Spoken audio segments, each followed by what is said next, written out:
Hello and welcome to another show, another podcast with me, Troy Francis, coming at you from a dark and stormy London town. We have a very bad storm brewing over here. I've just been out. I was in Knightsbridge for a little while and the rain was coming down and the wind was blowing my umbrella inside out, and it was just generally not very nice. So I'm glad to be home now in the warmth, recording this podcast for you. Now, I'm going to get into it quite quickly today because somebody rightly complained on one of my previous podcasts because the intro was a bit too long, and I do appreciate that that is a problem. So what I'm going to be talking about today is how to approach her with maximum confidence. And really, this is going to be a talk about my book, Approach Her Like Chad, because it's just come out in paperback and you can get that on Amazon now. So the paperback of Approach Her Like Chad is out on Amazon, and I thought it would be good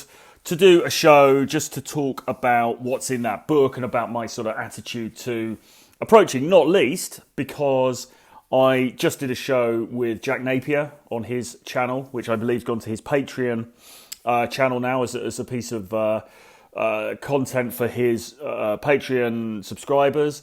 But yeah, I'm sort of revved up and in the mood to talk about approaching, so that's what I'm going to do the show on today. Just a quick reminder, you can get my bundle of books, Renegade Dating Blueprint, for just $39 currently. That now includes Approach Her Like Chad as well, so there's actually 11 books in there, including 7 Laws of Seduction, How to Be an Arsehole, and so on. Do get on board with that. The full value is over $250, but you can get it for $39. The link is below. Do subscribe to my daily email list. Again, the link is below. And please do subscribe to this channel and give me a like as well for the video and hit notifications so you stay up to date with all of my latest content on this channel. Okay, I hope that was quick enough. Let's crack into today's topic, which, as I say, is approaching. So I was just looking through my book, Approach Her Like Chad, again, for a couple of reasons. Partly because, as I say, the paperback version is finally available on Amazon. It was previously only available as an ebook, and now you can buy it in glorious paperback as well. I'll leave the link for that in the description below. So I was looking through it, and also Jack Napier wanted to do a live stream about it, not because I asked him to, but just because he read the book recently and liked it and was keen to talk it through. So, just a little drink of water there. So I got online with him and we had a really good chat about it for an hour or so, which means that it's really front of mind for me. And yeah, you know, I feel like it's something that I can speak about, and hopefully it's going to help some people anyway. Because listen, let's face it, what is the number one problem that everyone has when it comes to meeting girls, when it comes to initiating relationships with new women? Well, it's approaching, isn't it? And you might think after all of this time, after 15 years plus of PUA game material out there on the market, that we would have got past the elementary stuff and we'd be talking about some like higher level sort of consciousness type topics, and indeed we do talk about those things, to be fair. But I did a survey of my readers and my email subscribers about a year ago, asking them the kind of content that they would ideally like me to tackle, and surprisingly, or perhaps unsurprisingly, this thing about approaching came up again, surprisingly so. Well, not surprising, I'm contradicting myself now, but the volume of people who were interested in further content about how to approach effectively surprised me a little bit, because it seemed like a larger proportion of the audience than I would have thought. But when I saw that there was a demand for it, I thought, okay, I want to then create a piece of content, a book or a course or whatever it was going to be, about how to approach. And so I decided to write a book about it, because I hadn't put out a book for a little while. It came out, I think it was like late summer, I think it came out. And the previous book before that I'd done is called Cucked, which was about tradcons and traditionalism and so on and so forth. I hadn't done anything for a little while, so I thought I'll put out a book and I'll keep it relatively low cost. And when I sat down to write this book about how to approach girls, what I wanted to do was to really think about the techniques that I've actually used in my own life and the things that have actually worked for me. Because a lot of content that you see on this type of subject matter and on dating and approaching and charisma and all these kinds of things, it's all sort of photostated of the previous bit of content, if you like. It feels like everybody kind of ends up saying the same sorts of things. And look, I mean, there's no problem with that really, because for a start, the fundamental advice is going to be broadly similar, regardless of who you get it from. So if I tell you something, whereas if another coach from a different company tells you something, or you go and ask a natural friend of yours, or whatever, there's going to be some overlap in terms of the advice, because there are only so many ways that you can go about these things, so that it's natural that some of the material is going to be similar, and also as well, I think there's nothing wrong with different content creators putting out content that covers similar ground, because look, I mean, people learn better off different people. So there are content creators that I follow very closely that I really like, and I really take their stuff on board. And there are other content creators who I wouldn't touch with the barge pole, and that doesn't mean that they're inherently bad. It just means that they don't resonate with me. And it's going to be the same with my stuff. Some people like the stuff that I do. Other people don't like it. Some people resonate with me, others don't. And that's absolutely fine. I'm only talking to my people. I'm only talking to the people that, get where I'm coming from and resonate with me. And so, I want to present this information in the best possible way for them. But I don't think there's any value in just doing a rerun of what somebody else has said about the art of approaching. There's a lot of things that you could say about how to approach an attractive girl. A lot of it could be quite banal and cliched. Put your shoulders back, just do it, fake it till you make it, and all of that kind of thing. But I wanted to drill down in my own experience and think about the things that had really affected it for me, the things that really turned the dial for me as far as approaching was concerned. Because to give you a little bit of context, I was somebody who was incredibly shy as a youngster, as a kid, and then as an adolescent. Incredibly shy. I had very, very, very low self-esteem. I found it very difficult to socialise with people. I was socially backward, I think it's fair to say. I was very withdrawn as a kid. And so I came at this whole thing with really the worst possible experience that you could have. I was very inept in social situations. Because I was so down on myself and the way that I looked and the way that I talked and everything else, I was afraid to approach girls because I felt like they would judge me, they would not find me attractive, they would try to shame me. And I just had also on top of that zero knowledge of the sexual marketplace and how dating worked. And, there was a point when I couldn't even look people in the eye. Girls and guys, but certainly girls. I couldn't look them in the eye. I was just so afraid of them. Now, fast forward a few years, and I became something of a player. There was a point a couple of years ago when I had 5 different girls on the go at the same time. I was out and about doing all kinds of different things, and, it's become, I suppose, a career for me, really. I've written all this material about my experiences in terms of dating, and also, I've gone on to tutor other guys. I've worked with some of the best guys in the world in terms of this stuff. I'm on first name terms with, many great experts in this field. I've traveled a lot. I've met lots of different people at different stages in their development. And I've been in, many, many thousands and thousands and tens of thousands of interactions with girls and with other dudes all over the planet. So how do you go from being this introverted, bookish, nerdy kind of dude to coming out on the other side and living this sort of quasi-player lifestyle, if you like, in my late 20s, 30s and into my, going on into my 40s? How does that shift occur?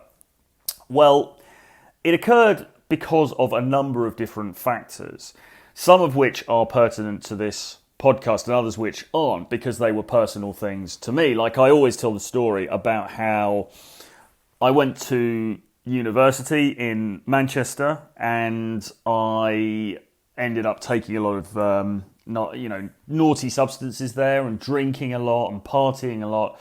And that experience kind of blew my head off. It changed the way that I was as a person. It broke me out of my shell. It made me become very, I don't give a fuck. It made me become very, how can I put it? It made me become very nonchalant. I wasn't concerned what other people thought about me. My fear of rejection plummeted. And all of those things meant that I was a lot more useful in social situations. I was a lot more resilient and able to go and talk to girls and go and talk to guys and whatever in the social environment. However, I wouldn't recommend to anybody that you take that route because a little bit more water. Because it was also very self-destructive, and it led to many, many years of difficulties for me and challenges and everything else. And I'm through all of that now. I've worked hard on my recovery and so on. But, things certainly got pretty dark for a while. And, I wouldn't wish that on anybody else. It's certainly not an efficient way to get good at socializing. But I think it's worth making the point that for me, sort of smashing through and really affecting a paradigm shift in the way that I saw the world and the way that I reacted to the world was really instrumental in changing up the way that I related to women. That's just a fact. That's just how it happened. But the good news is that I can extract some of the lessons from that and I can pass them on to you so that you can hopefully take them on board without having to do the same chemical kamikaze stuff that I did. And I would say that is my great strength in this space. I am able to break down both my own experiences in the field and the experiences of other people as well. I've never claimed to be the best player in the world. I've never claimed to be the greatest playboy on Twitter or on Instagram or anything else. I've certainly had my absolute very, very, fantastic share of success, but I'm also not claiming that I am God. But what I am able to do is better than probably anybody else really that I've come into contact with, is to break down, in written form at least, as well as in these podcasts and on video, I'm able to break down precisely what it is that works and precisely how the dynamics in social situations work. And that's really what I want to bring to you via these podcasts and via my other content. Because I do have that ability to describe, to break down, to elucidate, to illuminate the dark arts of social mastery. So that's what this show's all about, and that's what my channel in general is all about, really. But anyway, that's a little bit of a digression. Let's get back to Approach Her Like Chad. So essentially, I've always been fascinated with the idea of naturals, that is, people who are just naturally good with women. And what is it that we can learn from those people? Because when you get into the dating community, the game pickup content sphere, what you find is a lot of the material is produced by people who are not naturally good with women, people who are not natural social creatures. And indeed, I'm one of them, as I've just described.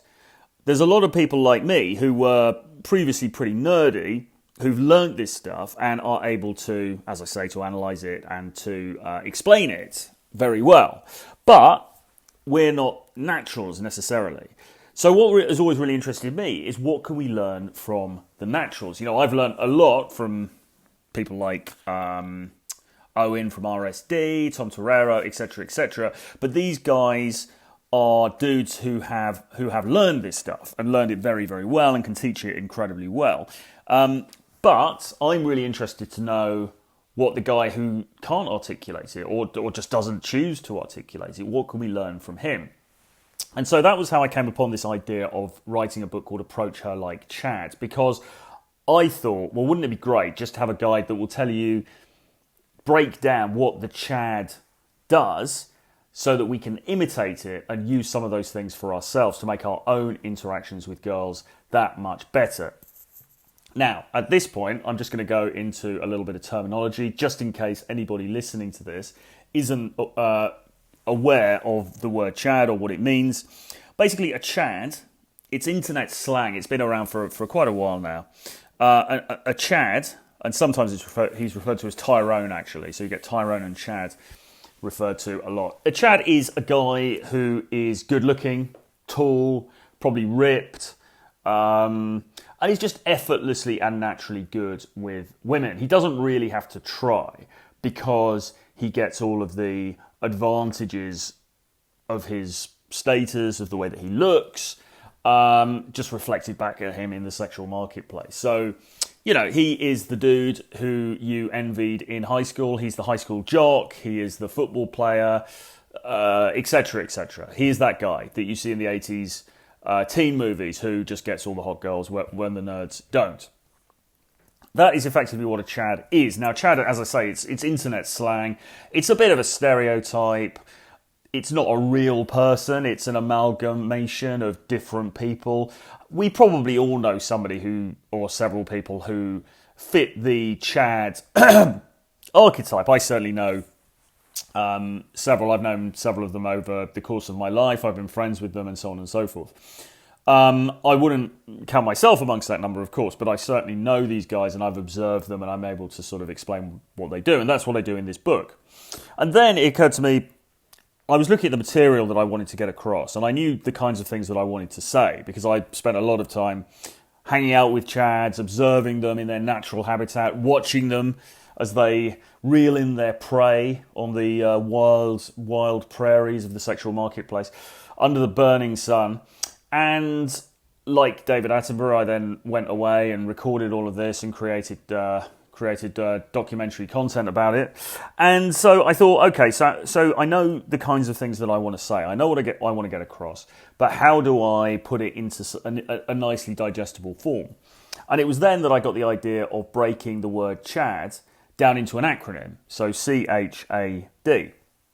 And so the words that I came up with for that acronym for Chad are crass, humorous, actily, and deluded or delusional. So I'm going to go through those briefly one at a time just to give you a flavour of what I talk about in the book and why I broke it down into that acronym. But as I say, CHAD in my book stands for crass, humorous, actily, and deluded. And these are all facets of character that I believe that you need in order to behave more like Chad and to be able to approach girls that you find very attractive with greater ease and certainly with greater success. All right, so let's get into it. So the first one is crass. Now, crass generally means somebody who's a bit uncouth, somebody who is a bit rough and ready, who doesn't really observe social niceties and so on. Why is that important? Well, it's important because if there's anything you can say about Chad, it is that he doesn't really care what other people think. He doesn't really give a damn about rules, about being polite, about respecting others particularly. He doesn't really care about what civil society, the petty bourgeois, is going to think about him. He would rather just run roughshod over all of that and go for what he wants. And a great indicator of somebody who just wants to go for what they want and isn't going to be bound by the rules that the lesser mortals are bound by is somebody who's a bit crass, because most people in social situations will try to be polite, they will try to be measured, they will take effort not to offend people, not to upset anybody, and the Chad just doesn't give a damn about all of that, really. He is just going to say what he wants, even if it's rude. He's going to be uncouth, he's going to make jokes that are a bit off, he's just going to, he's going to do what the hell he wants, because he owns his frame. And when he walks into a social situation, he walks into the lounge bar, there are girls there, he's not there going, oh God, there's some very pretty girls here, I'm going to have to be really careful about what I say because I wouldn't want to offend anybody. No, he's going to be like, well, there's some cute girls here, but so what? I'm here to have a party. I'm here to have a good time, and I don't really care what these girls think. So, in the book, I encourage you to find your inner crassness, and I explore techniques for how to sort of bring that out. Because, as I say, I think it's important for you to be less concerned about what other people think and about your environment around you. The environment should be reacting to you, not you reacting to the environment. And when you go into an environment and you're thinking, oh, how can I please these people? Then you are reacting to the environment, and it should be the other way round, okay? So that is crassness. The next part of the acronym is humorous. So Chad tends to be a funny guy. And, of course, it's always good to have a good sense of humour. We see this on dating profiles the whole time. I'm just looking for a guy with a good sense of humour and all of that. Yeah, absolutely. It's good to be funny. But what I'm specifically talking about here in terms of humour is seeing the humour in the dating process itself and laughing at it. So here's the thing, right? There is something inherently amusing about going up to a woman that you find attractive and asking her out or trying to chat her up. It's just kind of a funny thing because it's this dance that we play. It's sort of, we all know that we're playing a bit of a game. She knows, you know, you both know, but it's unspoken in most cases because it seems not socially correct to break the fourth wall, to bring it to the level of conscious comment that you are playing a bit of a game, that this is a courtship ritual. And so people don't tend to go very, very meta when they're in a chatting up situation. They tend to, play by the rules. So you look nice. I wanted to come and say hello. My name's Troy. Oh, look, tell me a bit about yourself. What do you do? Where do you work? Blah, blah, blah. The conversations tend to go like that. They tend to be quite banal. Now, we all know that underlying that is the fact that you want to make sweet love to her all night in your boudoir. But you're probably not going to say that unless you're somebody who's read Mode 1 by Alan Roger Curry. So you're going to play this dance. And again, this really leads out of the idea of crassness. The Chad is less bothered about playing the dance because he goes in there to a social situation and burns it down. Chad goes in and he's just like, well, sod it. She knows I fancy her. She knows I'm chatting her up.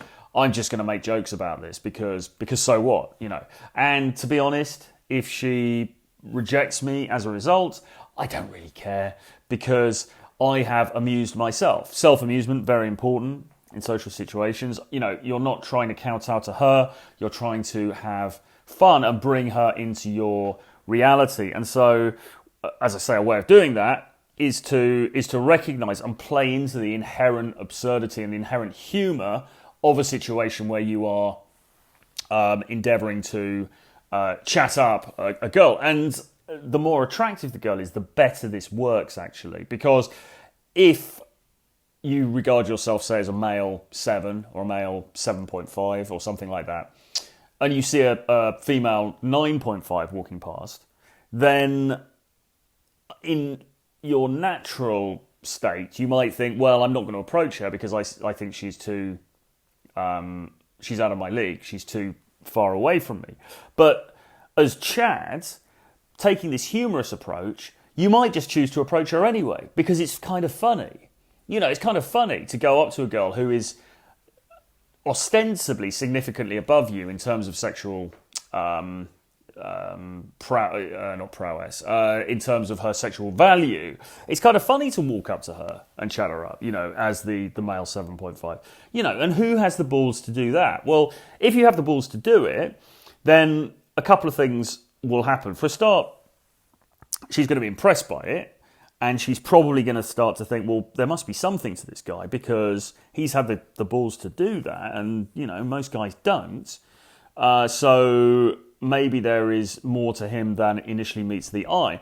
But secondly, there's a chance that she's going to like you anyway. I mean, this whole thing about leagues is a little bit overstated. I mean, as we all know, I hope that you know, if you've been out and socializing enough, you will know that you can be rejected brutally by a girl who perhaps you might not consider to be hugely attractive on the big scale of things, only to then be welcomed with open arms by a girl who you regard as being significantly more attractive. So there's not really any rhyme or reason to this, and what you need to do is to get into the habit of approaching regardless. But of course, you want to approach the most attractive girls. You want to date the most attractive girls, and this provides a way for you to do that. Because if you can use humour as a way to sort of trick yourself into doing it, and to bring levity to the situation as well, then that stands you in really good stead. So I get really into that in the book. The next part of the acronym is ACCELERATOR, and this refers to the acting technique developed by Stanislavski called the magic if. And basically this is about No, I don't want to say pretending, because you see the difficulty with this part is that people will misinterpret this as being manipulative or lying or something like that. And it's not about that at all. However, there is a case to be made for acting as if you have a different level of confidence than perhaps you genuinely do. There's a case to be made for acting as if you are more socially skilled than perhaps you actually are. And what I'm really pushing here is this idea that Stanislavski came up with of the magic if, which is for actors, as they start to try to create a character, they have to really inhabit the world of that character. And they do that by acting as if they are the character. So if the role demands that you are an Arctic explorer who's lost his group and who's outside in the snow and is freezing, then the Stanislavski as if method would ask you to imagine life as if you've got frostbite, as if you are freezing and you can hardly feel your face and you are feeling ill with how cold it is, acting as if you're really scared because you don't know if you'll be able to find your party again, acting as if you're really missing your family and you're wishing that you hadn't taken this trip. Taking on board all of those things and allowing them to permeate through your outer shell so that you actually become the character. It's not just about pretending to be the character, it's actually about becoming the character you're, as if you were that person. So, for our purposes, this is about observing Chad. It's about thinking about the things, the behavioural tics that make up Chad, and then acting as if you are that guy. So it's not, and I have to state this very clearly. It's not saying, "Oh, I'm a multi-millionaire and I've got 6 cars and blah blah blah blah." It's not pretending that you are something that you're not, but it is acting as if you are more socially skilled, as if you are more adept within the sexual marketplace than perhaps you are. It's acting as if you are that guy who finds this stuff easy. And it's a mental trick. It's a little bit of conjuring that you play on yourself, really, but it works incredibly well. And if there's one thing in the book that I think, is I haven't really seen written about or talked about by anyone else, it's this actually section, and it is the thing that has made the absolute biggest difference to my game, to my dating life, since I picked up on it when I was in my early 30s. So that section alone, incredibly important stuff. And then finally, the final part of the acronym is deluded or delusional. And what I argue there is that being deluded about your sexual market value is not a bad thing. It's actually a really good thing, because it's much better to walk into a situation with irrational confidence than not. Why? Because people tend to buy into what you promote. So if you portray yourself by the way that you act, by the way that you talk, by the way that you dress, by the way you walk, by your body language, by your dominant stance, by your eye contact, etc., etc., if you portray yourself as being Chad as being a highly skilled and successful romantic adventurer, let's say, if you show yourself in that light, then a surprising number of people are going to believe that that is actually what you are like, whether or not it is objectively true. And the way to get there, and again this ties in slightly with the actly thing, is to actually believe it, is to actually act as if you were that person. So if you can get yourself to a state or a semi-state of delusion around your actual worth, but around your sexual market value, then that's an incredibly potent thing to bring to the party. Now, I should also stress that is not to say that you shouldn't also work on self-improvement, because you absolutely should. But, you know, if you had one thing to take from this, if you could develop irrational confidence and become delusional about your worth, even if just for brief periods of time, even just for the night that you go out, for the afternoon when you go into town and you're talking to girls in the coffee shop or whatever, that will take you far. Because as I say, the amazing thing about life and the amazing thing about communication and social dynamics is that people tend to believe what you project. So if you project an incredibly confident, alpha, assured, dominant persona, people are going to believe that's what you are, even if that's perhaps not what you were before, or perhaps you're still not 100% confident of those aspects of your personality. I would say as well, again, this isn't about lying. This isn't even about misrepresenting yourself, because anything that you are able to project is by definition inherent within you. You know, so when I was unconfident and yet I was projecting confidence through using these techniques, it wasn't that confidence was this completely alien thing that wasn't part of me at all. It was there. It was just nascent. And in doing the work, in doing this, in working through this CHAD acronym, if you like, and putting into practice what I teach you in the book, I was able to appear much more confident to people than perhaps I was feeling. But I wasn't lying. It wasn't manipulation. It wasn't false. It was just an amplification of what was inherently actually there. So that is how you approach a beautiful woman with extreme confidence. It's all there in the book. Approach Her Like Chad. I'm really proud of the book. I think it really crystallizes my experiences with this stuff. It's quite short as well. It's not the longest book on the planet, but it's a bite-sized thing that you can read a few hours before you go out or the night before you're going on a big night out, and you can put it into practice. But I would counsel you to read it more than once, because some of the lessons in there are quite deep, and it's something that you need to you need to sit with it for a while and let it sort of permeate in, let it infiltrate your consciousness. But without a doubt, you are going to find this stuff incredibly powerful. And if you find it hard to approach girls, or if you find it hard to approach particularly very attractive girls, you find that intimidating, then this is definitely the book for you, because it really shows you practical mindset tools that will help you smash through those fears and just become so much more effective in the game, in dating, and in life in general. So look, that is it. I will leave it for that for today. I'll leave the link for Approach Her Like Chad, the paperback, below. You can also get it as part of that bundle, Renegade Dating Blueprint, which you can get for $39, full value $250. As I said, do sign up for my email list so that if I get barred from every single platform on earth, I'll still be able to send you content in my emails. The link's below. Do subscribe to my YouTube channel and hit the notifications bell. And give this video a like. And I hope you've enjoyed the podcast. I will see you again very soon. See you later. Bye-bye.